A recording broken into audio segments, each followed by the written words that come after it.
So, hello and very good morning, my dear students. I hope you all are fit, fine, and doing well. And first of all, I would like to congratulate you for for performing a very good performance in your 10th ICSE. And I also congratulate and appreciate you for stepping into a higher section, higher secondary section, I mean to say. And also putting your first step towards your career, because the subject, whatever subject you have chose, that will help you to build your career. And I'm so happy for those who opted maths as a core subject. Okay, so let's get started here. So before starting, I would like to share with you something which is very important, that 11th mathematics is totally different from whatever you have learned in till 10. All right, because you will be dealing with new topic, new concepts, new theories, all right, which are very different from your 10th class. Okay, so and also one more thing, whatever we are going to learn in 11th, that is going to build your base.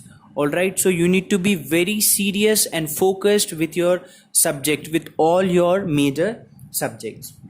Okay, so and as in the introduction of the video, you already seen the quote that the only way to learn mathematics is to do mathematics. So if you do more and more practice, then only you will be able to understand the real meaning of mathematics, the practical application of mathematics. All right, so that's it for the introduction. Now there are the two volumes of your book 11th class, which is divided in two volume 1 and volume 2. And as the publication, RA publication, we are going to use, and the author is Dr. M.L. Agrawal. So as because of coronavirus, there was some reduction in the syllabus, that is 25% of your syllabus has been reduced. So that I will share with you, okay, regarding what all things are being excluded. So we will exclude those things.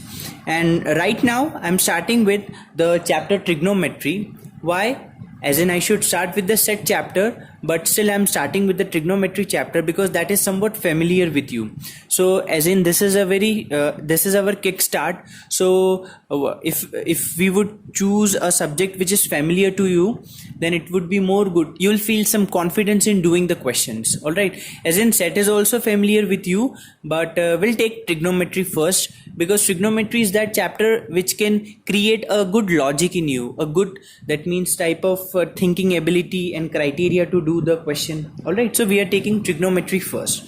So okay, before starting the chapter, it is very important to share with you that what would be the paper pattern, and what would be, you just have a look at what that means what we will be going to deal with the in the examination part. So like till now, what used to happen till now, the 11th class 100 mark paper we were having. Okay, but like due to this this is the change, that means this year only the change has been made by ISC. It is like 80 marks will be of theory and 20 marks is of project. That means now you have a very good way of scoring the marks, that is 20 marks by the project and 80 marks by the theory. And actually the thing is, your book is divided into 3 sections. Okay, that is section A, section B, and section C. So in the examination, how you have to attempt the paper, section A, which is compulsory for you to do, and you have an option, either you attempt section B or you attempt section C. So as you see the syllabus, I will share the syllabus with you. In section B you have 3 chapters, and in section C also you have 3 chapters, and in section A you have certain 15 chapters. All right, so A is compulsory to attend, and from B or C you can do any one of the chapter, any one of the section. Okay, like this. That means the 65 marks of section A is there, and rest 15 marks from both. Okay, so it comes very easy for the student. He can opt for B or C. But in the class, we used to learn B and C both, and according to your comfort, you can select any of this section and attempt that particular one. Okay, so all in all, 80 marks paper is there for the theory. And regarding the 20 marks project, actually this is divided into two. That means you have to submit 2 projects in a whole year, and those 2 projects will be of 10 marks, and those 10 marks is also divided. That means the first project should be from section A, and second project should be from which section you are opting, either B or C. You have to make a project and submit. Viva is also there. For each and every project there will be 3 marks Viva, and I will share with you the total details of the project work, that how 20 marks is being divided. It is not similar to what you have done in the 10th class, submitting only one file, okay, and getting 20 marks free. Okay, here even each marks is a very important. Everything is being noted here. So this 20 marks won't be like you will get whole 20 or 20 out of 20 or 18 like that. It depends on your performance, how you do in the project. All right, so that's it for the paper part. So one more thing, very important, that as we have started a little bit late, so we need to do the things in not in a slow way, and also not in a fast way. Okay, in an intermediate way. So I request each and every student to watch the video which I'm making daily, on the daily basis, so that you won't be you won't face any problem in understanding any of the topic. Always go with the flow. Okay, whatever I say, just do those questions. Whatever I share with you, the questions to do, you do those questions, examples. Okay, and one more thing, like as in the 11th class, it is not easy to solve each and every exercise. That means whatever we did in 10th class, we used to solve each and every question there in the fair copy. So what you have to do, you make a fair copy. Whatever I'm explaining you, the basic things, the questions which we are doing, the examples, and whatever you do, that is enough for you. All right, and also I told you that you have n number of questions in the exercise. That means this book is having more than 1000 questions, and so it is not easy, or it is not, like we can say, possible for us to cover each and every question. All right, so we won't be touching any exercise, we won't be specially touching any exercise. That means we'll take certain questions from the exercise and from the examples also, and we will solve that. Okay, and very important thing, from the examples are really very important. I always say to do examples rather than the exercise questions, because in the examination 12th board and 11th, from the examples only they are asking, very rare from the exercise questions. So examples are very important. Okay, regarding the fair copy, yes, you can make the fair copy. Okay, and you can write all the basic things, questions, do the question there itself. No need of doing in rough copy. I'll tell you that you won't have any problem or tension of making any fair copy, because you write the chapter name, write the basics, what all questions I'm doing, do that. Whatever practice you want to do, you do in that particular fair copy, and that will be only your completion of the fair copy. You don't have to take any tension for making a copy and all these things. Okay, you only have to do the questions there in the fair copy itself.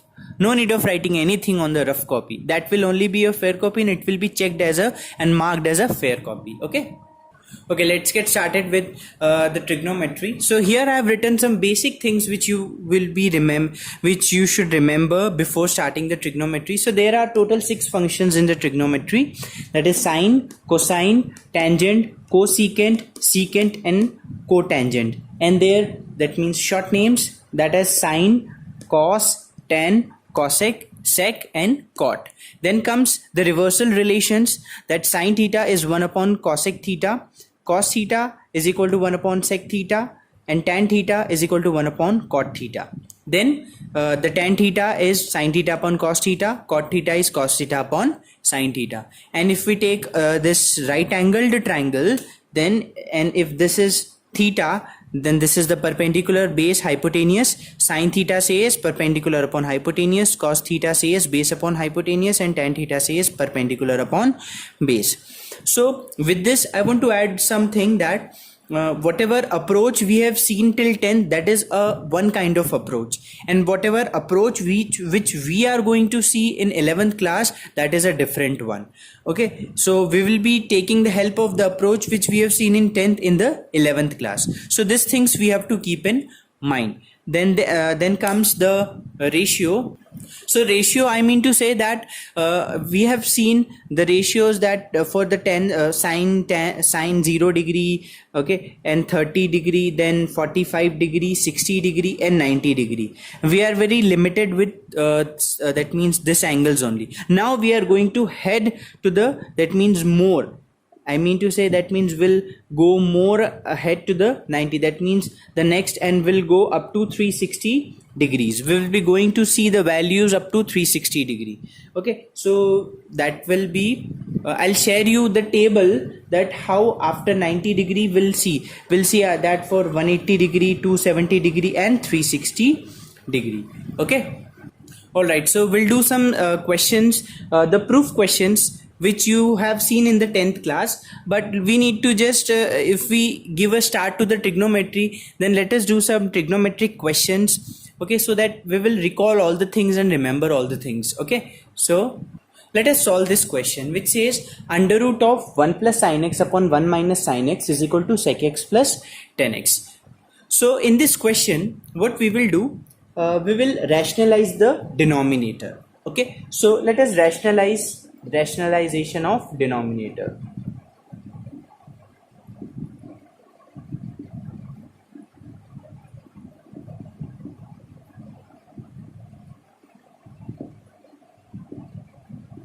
So as we see that in the numerator, 1 plus sin x, 1 plus sin x, this is 1 plus sin x the whole square upon 1 minus sin x, 1 plus sin x. Isn't this a minus b into a plus b identity, which is a square minus b square identity? Okay, so after that 1 plus sin x the whole square upon, what is 1 minus sin square theta or 1 minus sin square x? Isn't this cos square x by the identity, because sin square theta plus cos square theta equal to 1. So you keep cos square here, take sin square that side. So cos square theta is equal to 1 minus sin square. So 1 minus sin square we have replaced with cos square. This is also square, this is also square. Can we write this as whole square as 1 plus sin x upon cos x the whole square? Okay, cancel this square with the root. Okay, you are having 1 plus sin x upon cos x. Now what you do, you just separate the numerator with the denominator. So 1 upon cos x plus sin x upon cos x. What is 1 upon cos x? This is sec x, and sin x upon cos x is what? Tan x. So hence proved. Okay, all right, let us prove this. 1 plus sec x upon sec x is equal to sin square x upon 1 minus cos x. So what there are so many ways of proving the things. One way is like take LHS, okay, and take RHS, and then we prove. One way is you only take LHS and you get RHS as the answer, and we say that hence proved. One way is that we solve the LHS, we solve the RHS, and if both the answer matches, then that is also hence proved. Okay, so there are like 3 to 4 ways of proving the questions. So in trigonometry you have to use those criteria, those process. So here in the question, as I see that you cannot directly take this and get this as an answer, or you take this and get. So what we do, you take LHS. From the LHS, what can you do? 1 plus sec x upon sec x. You separate the sec x with these two. So 1 upon sec x is what? Cos x, plus sec x upon sec x, we will get 1. Okay. Now on the other hand, sin square x, can it be written as 1 minus cos square x? Alright, by the identity. Okay, and 1 is nothing, this is 1 square. So a square minus b square is what? A plus b, a minus b upon 1 minus cos x. You can cancel this, you got 1 plus cos x. So hence proved. Okay. Okay, let us take this question. Sin x tan x upon 1 minus cos x is equal to 1 plus sec x. Let us take LHS. So sin, this tan can be written as sin x upon cos x whole upon 1 minus cos x. So sin x will give you sin square x upon this cos in bracket, and this will be multiplied in the denominator. Sin square x can be written as what? 1 minus cos square x. Okay, and 1 minus cos square, again 1 square minus cos square, a square minus b square identity. So a plus b and a minus b upon cos x bracket 1 minus cos x. This is cancelled, you get 1 plus cos x upon cos x. Now separate cos x with these two. 1 upon cos x you will get sec x, and cos x upon cos x you will get 1. Okay. Okay, say for example we have this question, sin x plus cos sec x the whole square plus cos x plus sec x the whole square is equal to tan square x plus cot square x plus 7 we have to prove. So take LHS first. So taking LHS, and as we see that this is a plus b the whole square and this is also kind of a plus b the whole square. Open the bracket. So a square will be sin square x plus cos x square x plus 2 sin x cosec x plus, open this bracket, cos square x plus sec square x plus 2 cos x sec x. Okay, now we know that sin x is 1 upon cosec x. Okay, take cosec x that side. So sin x into cosec x will be equal to 1. So similarly cos x into sec x will also be equal to 1. Alright, so what we are doing, this and this, they both will become 1. And we know that sin square x plus cos square x is what? 1. So in place of these two we are writing 1 plus this cosec square x. Here this will become 1, so 2, and this sec square x, and here it became 1, so 2. So 2 plus so 1 plus 2 plus 2 you'll get 5 plus cosec square x. Can we write 1 plus cot square x as an identity, and sec square x we can write 1 plus tan square x as an identity. So again 5 plus 1 you will get 7 plus cot square x plus tan square x, hence proved. Okay, so I think we can end here. So that's it for today. I will be sharing with you the questions for the proof you need to solve. Those you can solve, okay, very easy to solve, there is no problem in it. So solve those questions, just create or build a basic of trigonometry. Then from the next lecture we will see the important things. Okay, that's it for today. Thank you so much.